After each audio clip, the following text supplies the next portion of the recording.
Something monumental has happened in radio. Well, it's not as monumental as Dave Hughes' new haircut, but it does lie somewhere in between Dave rocking his new blonde mullet and his previous look that made him indistinguishable from Judith Lucy. 2GB, the most fair-dinkum station whose shows are relayed across the nation, is still telling it like it is. It's just no one's listening no more, because how's this for a tough truth? Some people think Ben Fordham's annoying. Look. 2GB used to get about an 18 or 17 in the ratings. Now it's down to 13%. Some people think it might be because he puts on the same voice I do when I'm impersonating 2GB hosts, but he's doing it seriously and louder, possibly to compensate for the fact his audience is very hearing aid heavy, possibly because a sound engineer looped into his headphones the sound effect of a jackhammer as a joke. Whatever the reason, it gets even better because guess which tomato-faced legend, who for all we know died 3 years ago, and everything that he said since has just been gas escaping, especially when... Like if I died tomorrow, I'd just let you know that, you know, I love you and it's been wonderful. Thanks. You too. He's crying. Oh. Well, why? Well, there's a condition that I've been diagnosed with that I haven't spoken to anyone about. Are you joking? Yeah. Sorry. Holy moly. Oh, Why would you do that? what do you Why mean? would you do that? I genuinely... Oh, don't start crying. You had me so No, happy. that is emotionally mean. Yeah. Don't you think the reason he started crying was because his body is so f***ed that it was just trying to release some toxins by crying and he just rolled with it like, it's happening again, better just go with it. That's how you get to number one. That exchange right there. So happy. No, that is emotionally mean. Yeah. And 2GB stuff is syndicated, so you just know listenership has plummeted all throughout the state. And guess what happened last time FM was up and AM was down? Room enough for two kings, fellas? This is because, ironically, FM radio's complete lack of interest in society makes them the fairest adjudicators of it. Remember when we pointed out Kiss FM's debate between Gladys Berejiklian and Michael Daly and how it was way better than the ABC's because their politically weighted questions were, so do you guys have any nudes dangling around the net? You want to take some now? Yeah, let's take some. Come on, do it. Yeah, do it. Do it. Yeah, do it. I've talked to FM jocks, and the way they talk about politicians is pure vibe. They are the closest thing to the let the dog decide test, which Kyle actually used in Judge Kyle. Kyle even had a sit down with the opposition leader Chris Minns in his mansion, which, sorry as a side note, but look at this place. Don't you reckon Tina Turner died in that room? We cremated her body and snorted the ashes. It truly was Tina's turn. That's why I'm glad they're number one. I will take over a political agenda people who don't even know the meaning of a political agenda any day of the week. May their dominance continue, so it's just Kyle and Jackie O 24/7 on every channel in this country like Burns and Smithers. All over Australia, just like the Big Brother is watching poster, just the Kiss FM logo with the slogan, "Pucker up, Ned." Mwah. You know what else is incredible about this decline in audience share? I don't think they can fix it, as their problems can be summed up in the four most original words in human history. You ready? Zoom into this. You've never heard it before.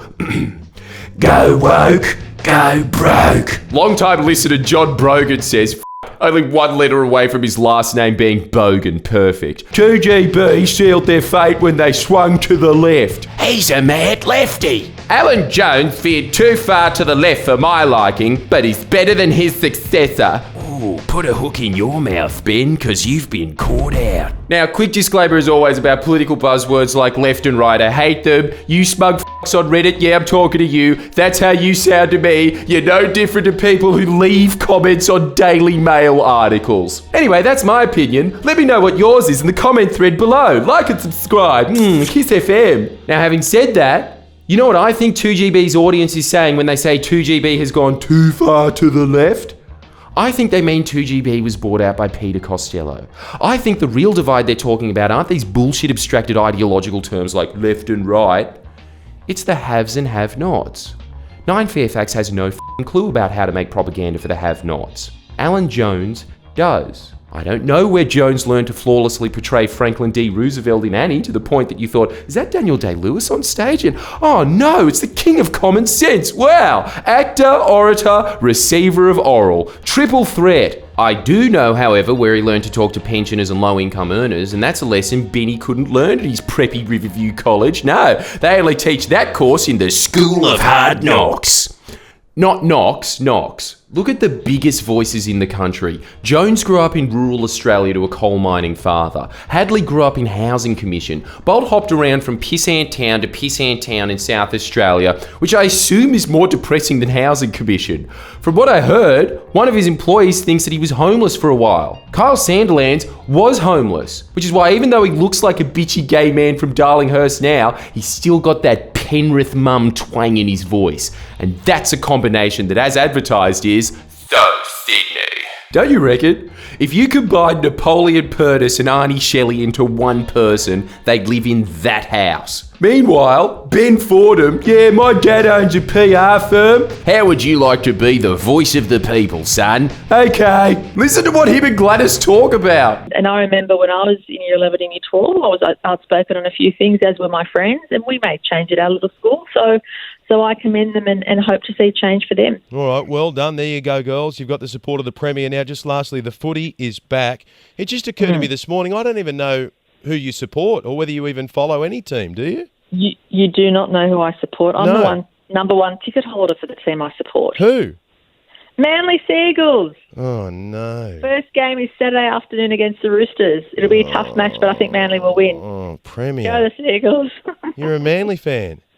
Big time. You know no one really likes Manly fans, don't you? I don't care. I was born in Manly Hospital, so I love Manly. All right, Yeah. well, my old school teacher, Mr. Hasler, is the coach there, so I better be careful what I say about Manly and Manly fans.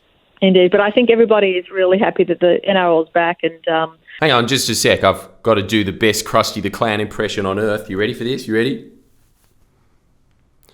What the hell was that? For more classics like that, check out Friendly Geordie's Simpsons impersonations. Best video we've ever done. Seriously though, let's just recap those points. Private schools, Manly. Oh, what a coincidence, I was born in Manly. Oh yeah, I went to school near Manly. Okay, tune in next week, Western Sydney. It's the same reason I have a particular hatred of the Sydney Morning Herald and the ABC, and that's because they're littered with talentless, vacuous refuse of the elite class. People who have no f***ing idea about the heartbreaking choice of choosing between school shoes for your kids and petrol for the car, and the fights between your parents about it after, and yet pricks from the ABC and SBS get fat off those people's tax money, and then have the gall to turn around and tell them, you're all racists and sexists. Anyway, I'm going to France on your dime now. Bye. You know why I'm confident about sharing this? Because he can't change it. Ben's higher-ups can tell him, quick Ben, you're losing him, start dumping on Gladys. All it does is highlight how much of a puppet he is. It was very obvious he was installed to kiss the ground Gladys walked on. Very obvious he was installed because he would do exactly what he was told, unlike Jones. And on top of that, you can sense that Ben Fordham got to rob the robot, not even for his birthday, just because it's out. And yet he thinks he can hide that with, maybe if I put on a stern voice, people will think I grew up in Lithgow. Now, let's see what's in the paper that's owned by my parent company, and oh yes, Gladys is a queen.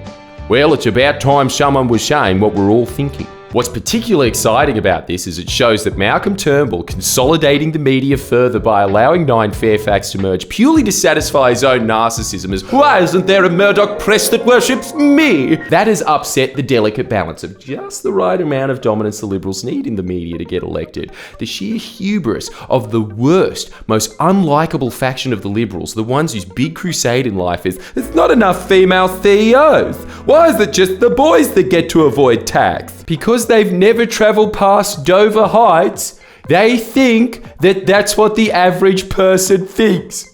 They honestly think they can run 2GB. Well, I'm sorry, you inbred wankers from Kambala and Cranbrook. You can lead a bogan to a cocktail bar, but you can't make them drink lime vodkas. You're not going to represent them culturally. They'll tune into someone who does, which is Kyle Sandilands asking British backpackers, who's got the biggest dong out of you three? Oh, you don't know? All right, well, we'll measure them in the break, and whoever has the biggest member gets a Mazda 3. The best car you can hope to get. So like Kyle and Jackie O's major sponsor, McDonald's, I'm loving it. That gap in political propaganda being pumped into houseos' heads means that a boy from the flats can have a crack. Anyway, there's only one way to finish this video, and that's by playing Ben Fordham's lame voiceovers for Homeworld. It's incredible. I hope that you enjoyed the video. Like and subscribe if you did.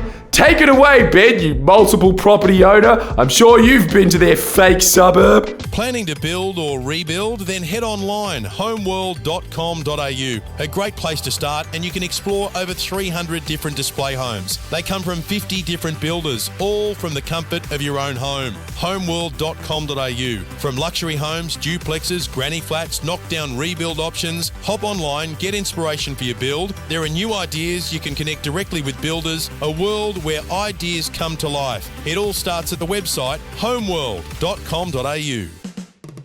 Please share and comment below. Comment.